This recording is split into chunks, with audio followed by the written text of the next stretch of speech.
La détermination des femmes à atteindre le sommet en politique par le militantisme dispose ces dernières face à leurs responsabilités. Une formation sur le militantisme féminin s'impose alors pour faciliter l'intégration de la femme dans les hautes instances de décision. J'ai accepté de prendre la parole, pas pour la monopoliser, mais pour faire une invite à vous ressouvenir de quelle était la femme dans notre société, quel était son rôle dans notre société. Et connaissant mieux la question du passé, nous allons pouvoir mieux travailler le présent et structurer le futur. Si vous êtes dans une nation, vous êtes dans un pays et que vous ne vous engagez pas, vous subissez. L'engagement, elle peut être citoyenne, on peut s'engager dans les syndicats, on peut s'engager dans les associations, on peut s'engager en politique à travers les partis politiques.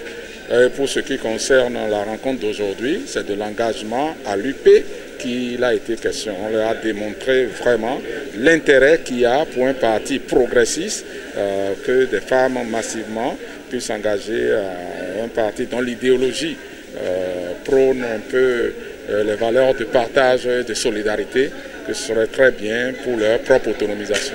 Les femmes leaders de l'Union progressiste et plusieurs personnalités politico-administratives à divers niveaux étaient présentes à ce géant rendez-vous d'échange et de partage. Nous avons également parlé des dispositions pratiques qui ont été prises par notre loi.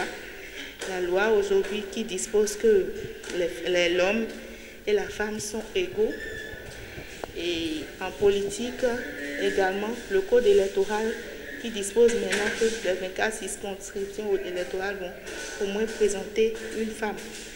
Et en dehors de ça, nous avons brossé également les atouts qu'il faut pour être une bonne militante. Nous avons parlé du leadership féminin, de la détermination, la capacité qu'il faut pour pouvoir aller en politique. Cette initiative-là est une très bonne initiative qu'il faut pérenniser dans les partis politiques.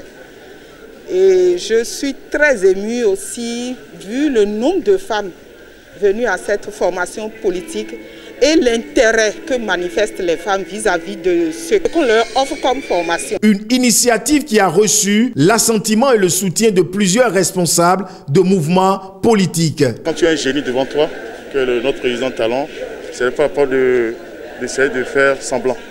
Je pense qu'il faut copier et il faut qu'on évolue. Donc on a intérêt, quand on a un vrai maître devant soi, de suivre le maître, en fait que tout change. Les femmes qui sont venues ont été outillées de ce qui doit les intéresser dans le militantisme. Qu'est-ce que le militantisme? Comment ça peut se faire? Comment elles peuvent s'organiser pour mieux intervenir en matière de politique? Comme l'a dit lors de cette formation le docteur Aristide Talon, la place de la femme dans notre société aujourd'hui est en train d'être recherchée.